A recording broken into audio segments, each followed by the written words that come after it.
ना अर्थराइज है,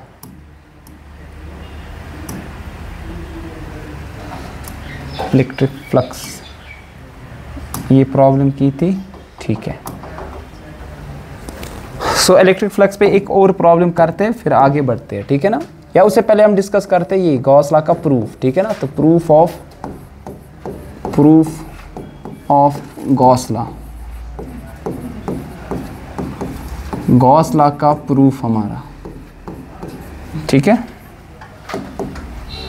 सो हमने कल सीखा था गॉस लॉ क्या कहता है sir. Gauss law states that, क्या स्टेट करता है कि अगर आपके पास कोई सरफेस होगी उसमें से इलेक्ट्रिक फ्लक्स निकलेगा, मतलब कोई चार्ज आपके पास होगा, suppose this is a charge, ठीक है ना। अब इसकी वजह से आपको देखना कि how much is the electric flux enclosed by this, ठीक है ना, कितना आपके पास। तो आप क्या करोगे, आपने एक हाइपोथेटिकल सरफेस बना दी। अभी हाइपोथेटिकल सरफेस है ना, इसने चार्ज को एनक्लोज किया, कितनी नंबर ऑफ फील्ड लाइंस निकलेगी उस चीज़ को अगर आपको कैलकुलेट करना होगा। इससे पहले आपने देखा उसके लिए हमें क्या करना पड़ता था, नेट इलेक्ट्रिक फ्लक्स के लिए you are suppose to find this integral E dot D S, है ना। ये किसके बराबर होता था, 1/ε टाइम्स द चार्ज एनक्लोज। इसने एक आसान फॉर्मूला दी, अगर आपको मालूम है कि चार्ज कितना एनक्लोज है उसको डिवाइड कर दो ε0 के साथ, आपका आंसर निकल आ जाएगा। अब इसी का हमें प्रूफ करना है, ठीक है। सो प्रूफ के लिए हम क्या कर लेंगे, प्रूफ के लिए यही आपके पास, मान लीजिए आपने एक पॉइंट चार्ज को यहाँ पे कंसिडर किया, this is a point charge. अब इस पॉइंट चार्ज की वजह से इलेक्ट्रिक फील्ड होगा, वो क्या होगा सर, स्फेरिकली सिमेट्रिक। तो ये जो गॉसियन सरफेस इसके इर्द गिर्द बनेगी, ये कैसे बनेगी सर, स्फीयर बनेगी, ठीक है ना। So this is a Gaussian surface, this is a Gaussian surface and that Gaussian surface it is spherical. क्यों स्फेरिकल होगी, बिकॉज आपके पास आइसोलेटेड पॉइंट चार्ज की वजह से जो फील्ड होता है वो क्या होता है सर, स्फेरिकली सिमेट्रिक। मीन्स कि आपके पास at the same distance from this point charge all these points which lie on a sphere, हर एक जगह आपके पास फील्ड क्या होने वाला है सर, सेम होगा, ठीक है। सो यहाँ पे यही चीज लिखेंगे, consider a point charge, point charge क्या है आपके पास, point charge that is Q, ठीक है ना, विच इज प्लेस्ड, ऐसे लिखेंगे point charge Q, the electric field due to it is spherically, क्या होगा सर वो, सिमेट्रिक, स्फेरिकली सिमेट्रिक। फिर क्या लिखोगे आप नीचे, you will write in order to calculate, in order to calculate क्या, electric flux, electric flux due to this charge, कितना होगा, what we do, we consider, क्या कंसिडर करोगे, ए हाइपोथेटिकल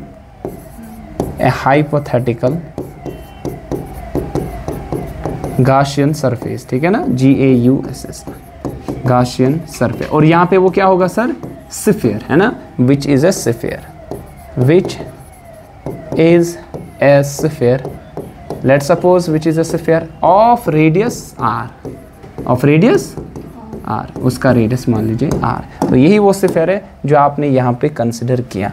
और इस स्फीयर का रेडियस कितना लिया हमने सर, इसका रेडियस कितना है sir, r is the radius of this sphere, ठीक है। ये गॉसियन सरफेस आपके पास स्फेरिकल है, ठीक है। अब मैं क्या कैसे प्रूव करते हैं इसको, देखिए प्रूव करने के लिए हम कूलम्स लॉ का यूज कर लेंगे। देखिए मान लीजिए ये स्फीयर है, तो इस पे छोटा सा एरिया एलिमेंट लो, छोटा सा एरिया एलिमेंट, इसका एरिया कुछ होगा ना, मान लीजिए वो एरिया है ds, क्या होगा सर, ध्यान रखो क्या होगा एरिया यहाँ पे, ds। अब इस पे एक एरिया वेक्टर डालो, वो क्या डालोगे आप, नॉर्मली डालोगे इन आउटवर्ड डायरेक्शन में, वो कैसे आ जाएगा, इस तरीके से आएगा ना, सो ये ds वेक्टर आ जाएगा।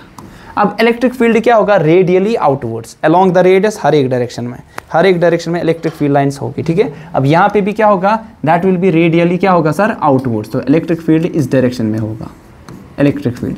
मान लीजिए आपके पास पॉइंट P था यहाँ पे, ये पॉइंट P, और इसकी डिस्टेंस कितनी होगी इधर से सर, वो भी r होगी, क्योंकि ये स्फीयर है, हर एक डिस्टेंस क्या रहने वाली है सर, सेम रहने वाली है। So electric field radially outward, area vector भी क्या आएगा उधर, रेडियली आउटवर्ड। तो इनके अंदर में एंगल कितना होगा, थीटा सर 0 डिग्री होगा ना, इनके दरमियान जो एंगल होगा वो 0, क्योंकि आपस में क्या हो गए सर, पैरेलल हो गए। पैरेलल वेक्टर के दरमियान एंगल कितना होता है सर, 0 होता है। नाउ हम क्या कर लेंगे, what we do, we will calculate now the electric field at this point P। बता दो कितना होगा। नाउ इलेक्ट्रिक फील्ड जो होगा at point P, electric field किसके बराबर होता है, इलेक्ट्रिक फील्ड किसके बराबर होता है, शाबाश, फोर्स पर यूनिट चार्ज, लेकिन ड्यू टू पॉइंट चार्ज किसके बराबर होता है, k/r², ठीक है ना। So it will be sir how much, it will be 1/4πε that's k/r², ठीक है ना। कहाँ पे, पॉइंट P पे होगा, ठीक। चलिए ठीक है, ये तो हमारे पास क्या निकला, इलेक्ट्रिक फील्ड का वैल्यू निकला। अब मुझे बताओ एरिया वेक्टर जो आपके पास है, एरिया, अच्छा ये किस डायरेक्शन में होगा, ये किस डायरेक्शन में होगा, उधर से मैं यूनिट वेक्टर लिखूं, n कैप लिखूं सर, n कैप, क्योंकि आपको एक वेक्टर के लिए दो चीजें चाहिए, एक मैग्नीट्यूड, दूसरा डायरेक्शन। तो इस डायरेक्शन में आपके पास इलेक्ट्रिक फील्ड की डायरेक्शन है, उधर से मैं एरिया वेक्टर लिखूंगा n कैप, सॉरी ये ना unit vector n cap. Similarly मुझे बता दो, सिमिलरली बता दो ये ds वेक्टर किसके बराबर आएगा, ds का मैग्नीट्यूड इंटू r कैप क्या आ जाएगा इसका, या आप लिखोगे n कैप जो कि इसका आ जाएगा, उधर मैं लिखूंगा n कैप, यहाँ पे मैं लिखूंगा r कैप। फर्क पड़ने वाली है नहीं, क्योंकि यहाँ पे आपके पास r है तो यहाँ r कैप लिखूंगा, यहाँ मैं n कैप लिखूंगा, ठीक है। यह आपके पास यूनिट वेक्टर है जो इसकी डायरेक्शन देगा। एक वेक्टर होता है magnitude into it is direction, एक वेक्टर होता है इसका magnitude into it is direction. Now मुझे बता दो इलेक्ट्रिक फ्लक्स, छोटा इलेक्ट्रिक फ्लक्स वो कितना आएगा, E डॉट ds कर दो इन दोनों को डॉट। अच्छा मुझे बता इलेक्ट्रिक फील्ड और एरिया वेक्टर के दरमियान कितना एंगल है, 0 डिग्री है ना सर, 0 डिग्री। तो डॉट प्रोडक्ट किसके बराबर होता है, magnitude of A magnitude of B into cos of the angle between, क्या आएगा, cos 0 किसके बराबर होता है सर, 1। सो ये क्या आ जाएगा सर, E इंटू ds आएगा ना, E इंटू, ये तो छोटा सा इलेक्ट्रिक फ्लक्स है, ठीक है ना। लेट क्यों हुआ, जाओ जल्दी, आपने परसों पेपर दिया था नहीं, सैटरडे, आ जाओ। ये आपके पास क्या वैल्यू आने वाला है, बता दो क्या वैल्यू आने, E का वैल्यू कितना है सर, k/r², और यहाँ पे आ जाएगा ds, ठीक है, बात आई समझ। अब ध्यान रखो ये तो था छोटा सा इलेक्ट्रिक फ्लक्स, ये छोटा सा इलेक्ट्रिक फ्लक्स किसकी वजह से था, इस छोटे से एरिया एलिमेंट की वजह से। टोटल इलेक्ट्रिक फ्लक्स क्या होगा, इसको क्या करना पड़ेगा, इंटीग्रेट, है ना सर। पूरा इलेक्ट्रिक फ्लक्स क्या आ जाएगा, फाइनेट, कितना आने वाला है, सो you will right integral, closed integral over the surface, क्या आ जाएगा, इसी डी फाई को ऐड करना पड़ेगा। So you will write here D phi का वैल्यू कितना है सर, k/r², और यहाँ ds। अच्छा मुझे k है ना कांस्टेंट, है ना, ये बाहर निकलेगा। q क्या है, चार्ज कांस्टेंट, r क्या है, रेडियस, वो भी कांस्टेंट, है ना। आप तभी इंटीग्रेशन में से कोई चीज़ बाहर निकाल सकते हो जब वो कांस्टेंट चीज़ होगी। r भी कांस्टेंट है, कांस्टेंट डिस्टेंस है, चार्ज भी फिक्स्ड है, ठीक है ना। k तो कांस्टेंट ऑफ प्रोपोर्शनलिटी है, वो तो फिक्स्ड होता ही है। अब अंदर क्या बचेगा, it will B surface integral किसका, ds। अच्छा ds क्या है, छोटा सा एरिया, ds क्या है, छोटा एरिया किसका, इस स्फीयर का, है ना। ऐसे जो छोटे छोटे ds उसको ऐड करेंगे, वो किसका एरिया आ जाएगा, पूरे स्फीयर का आएगा ना। So you right here sir, ये जो फाइनेट आपने लिखा ना सर, यहाँ पे ये फाइनेट आने वाला है k/r² into it will B area of sphere, है ना, एरिया ऑफ स्फीयर, जो ये स्फेरिकल आपके पास गॉसियन सरफेस है, स्फेरिकल गॉसियन सर, आपके लिए मैं लिख रहा हूँ वरना मैं डायरेक्ट लिखता, ठीक है, आई बस हम। तो ये एरिया, क्योंकि छोटा सा एरिया आपके पास यहाँ पे है, इस स्फीयर का छोटा सा एरिया, मान लीजिए फुटबॉल, उसका एक हेक्सागन होता है, ठीक है ना। अच्छा हमारे पास तो है फुटबॉल, यहाँ पे फुटबॉल नहीं है तो इसको समझ सकते हैं, ठीक है। मान लीजिए आपके पास ये छोटा सा एरिया एलिमेंट था ds, ठीक है ना, इसका एरिया क्या था, ds, ठीक है। अब ऐसे ऐसे ds को क्या करेंगे, सारे जमा, ये पूरे एरिया जो बनेगा वो किसका बनेगा सर, स्फीयर का बनेगा। तो वही हमने लिखा यहाँ पे, ये गॉसियन सरफेस जो स्फेरिकल है उसी का एरिया बनेगा। बता स्फीयर का एरिया किसके बराबर होता है, स्फीयर का एरिया किसके बराबर होता है,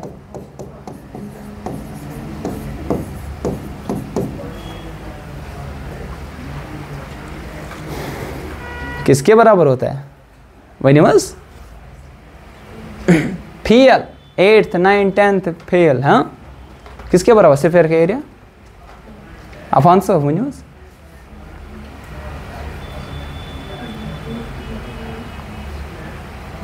बोलो मैडमो, किसके बराबर होता है? अरे आप बोलो।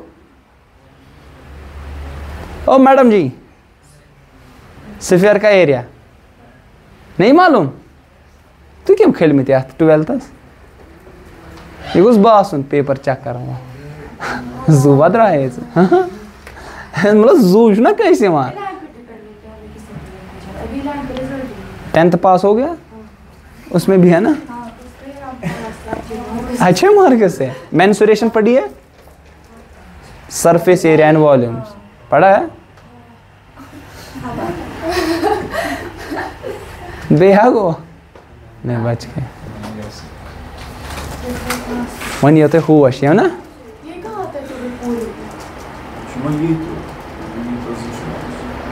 ये आ रहा है ना।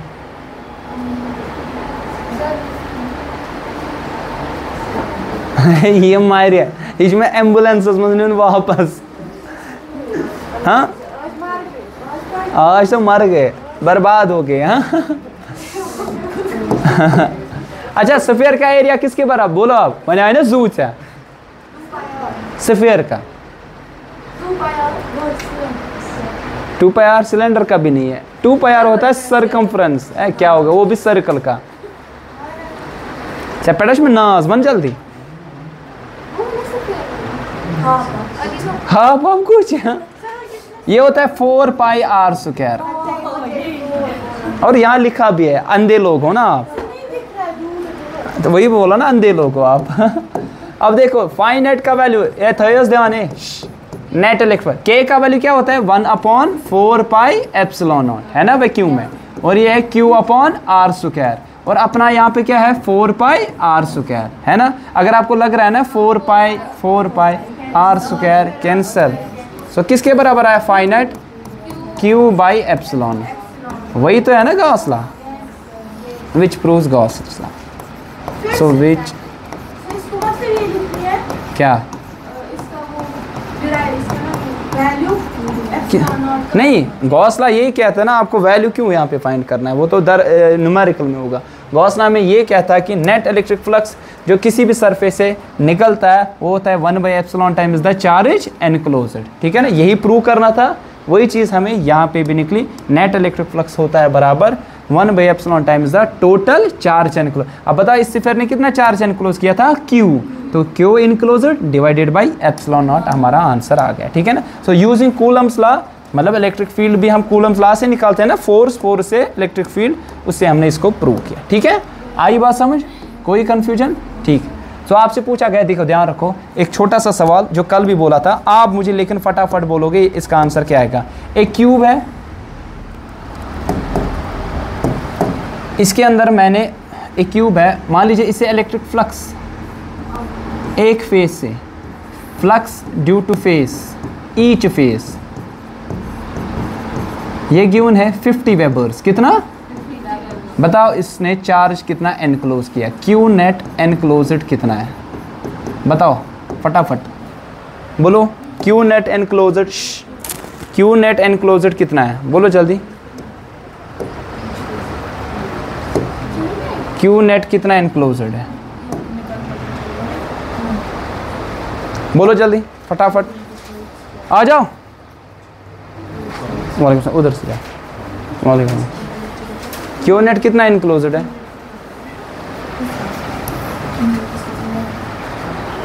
कार्डस, पेनस, ये आपका है? कब से लाया? क्या निकला आंसर? निकला कुछ? एमसी सोचे नहीं। अरे हो गया टाइम, शाबाश।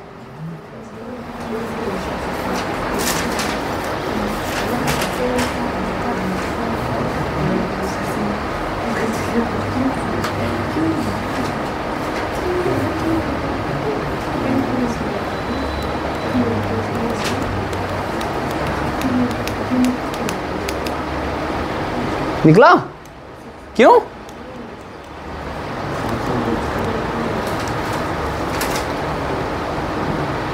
हो गया टाइम, होने वाला है। क्या निकला?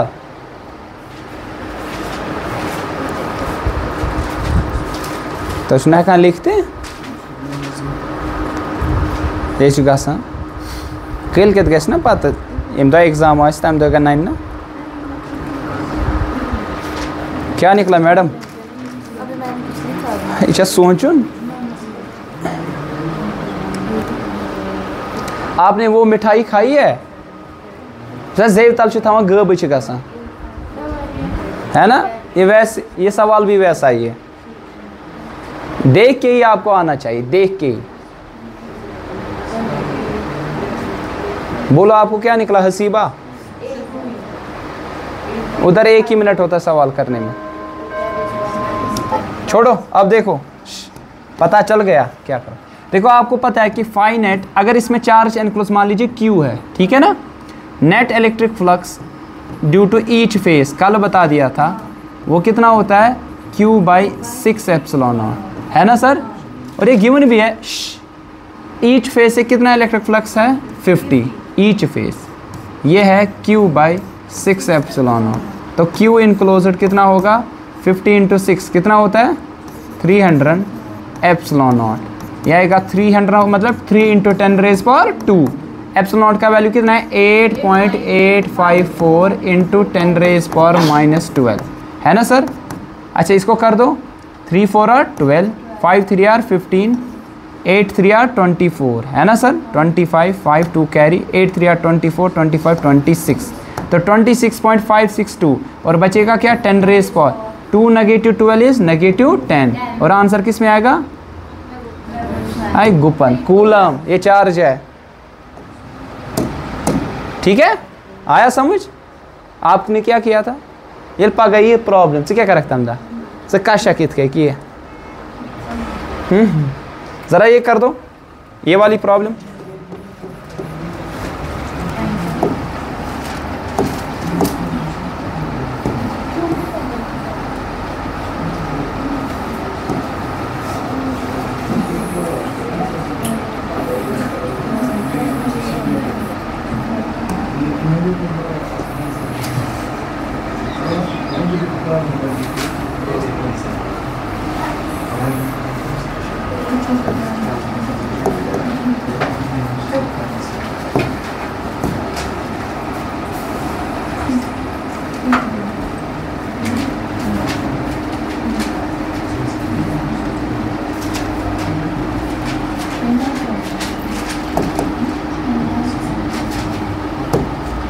देखिए ध्यान रखो आपके पास क्या क्यूब है ये जो आपके पास एक क्यूब रखा है जिसका साइड है 0.1 मीटर 0.1 साइड इसका 0.1 मीटर है और ये दूर है ओरिजिन से 0.2 मीटर 0.2 मीटर और बोला गया कि इलेक्ट्रिक फील्ड जो आपके पास है इलेक्ट्रिक फील्ड ये इसका वैल्यू है 500 अल्फ़ा इंटू एक्स आई कैप और अल्फ़ा का वैल्यू गिवन है ये है 1/250 1/।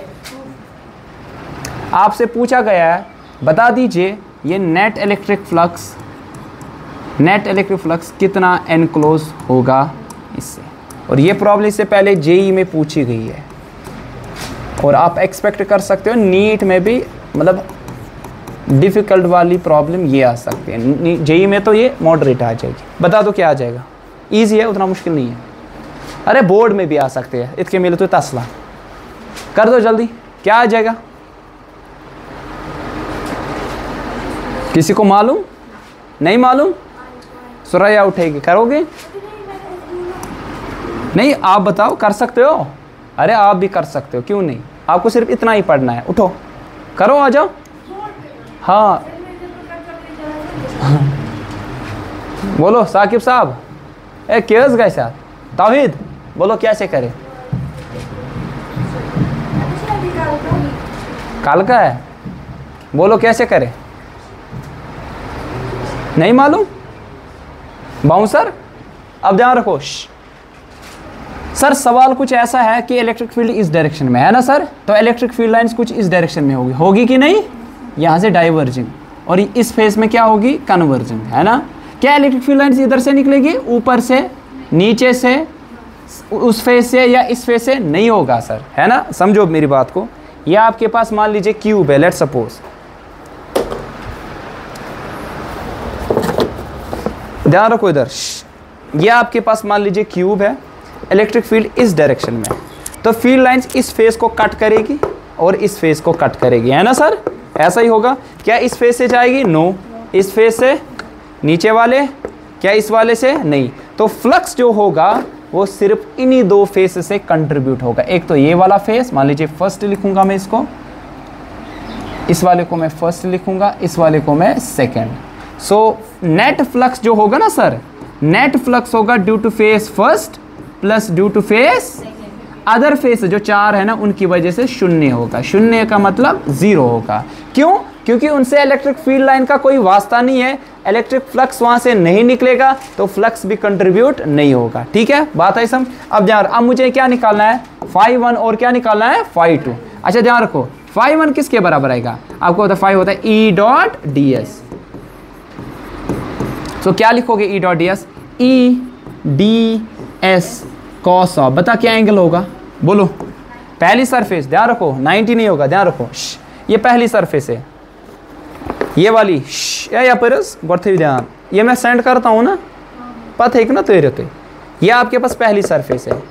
मुझे बोलो एरिया वेक्टर कैसे डालोगे? आउटवर्ड डायरेक्शन में, है ना, मगर फील्ड लाइन का परिचय इस डायरेक्शन में, है ना सर, ध्यान रखो। सो फील्ड तो इस डायरेक्शन में, इलेक्ट्रिक फील्ड इस डायरेक्शन में तो बनाया आपने, लेकिन इस पे एरिया वेक्टर पड़ेगा इस वाली डायरेक्शन में, पड़ेगा ना सर, आउटवर्ड डायरेक्शन। तो एंगल कितना है? 180 डिग्री। सो 180 डिग्री आएगा कि नहीं? ये बात है समझ। फील्ड लाइन जो फील्ड का पछुआ उस साइड से इधर, तो फील्ड लाइन से ऐसे इस डायरेक्शन में, इस डायरेक्शन में, लेकिन एरिया वेक्टर क्या पड़ता है? सरफेस को नॉर्मल इन आउटवर्ड डायरेक्शन। अगर ऐसे आपके पास सरफेस है, अगर सिर्फ ये आपके पास फ्रंट पार्ट है इसका, तो आउटवर्ड डायरेक्शन में ऐसे। अब मेरे पास क्यूब था, अब मेरे पास क्यूब है, तो इस पे कैसे पड़ेगा? इन दिस डायरेक्शन पड़ेगा ना, आउटवर्ड डायरेक्शन में, तो इस पे भी आउटवर्ड डायरेक्शन, उस वाले फेस को आउटवर्ड डायरेक्शन में पड़ेगा। ठीक है, अब एंगल कितना इनके दरमियान सर? 180। बताओ कितना होता है cos 180 डिग्री? -1, है ना सर, तो आएगा माइनस ई डी एस।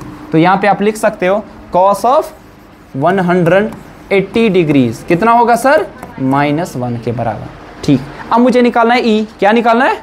ध्यान रखो, ये आ जाएगा, ऐसे लिखूं, φ1 का वैल्यू आ जाएगा ई का वैल्यू कितना है? 500, है ना सर, इंटू अल्फा, अल्फा का वैल्यू 1/250 इंटू एक्स, इंटू ये x का मतलब क्या है? ये फेस ओरिजिन से कितनी दूरी पे है? बताओ कितनी? 0.2, तो लिखोगे 0.2। बात आई समझ? क्योंकि इलेक्ट्रिक फील्ड का वैल्यू यहाँ किस पे डिपेंड कर रहा है? x पे भी, और अल्फा, अल्फा तो फिक्स्ड है, लेकिन x क्या होगा सर? चेंज। इस फेस के लिए कितनी दूरी है? 0.2 मीटर।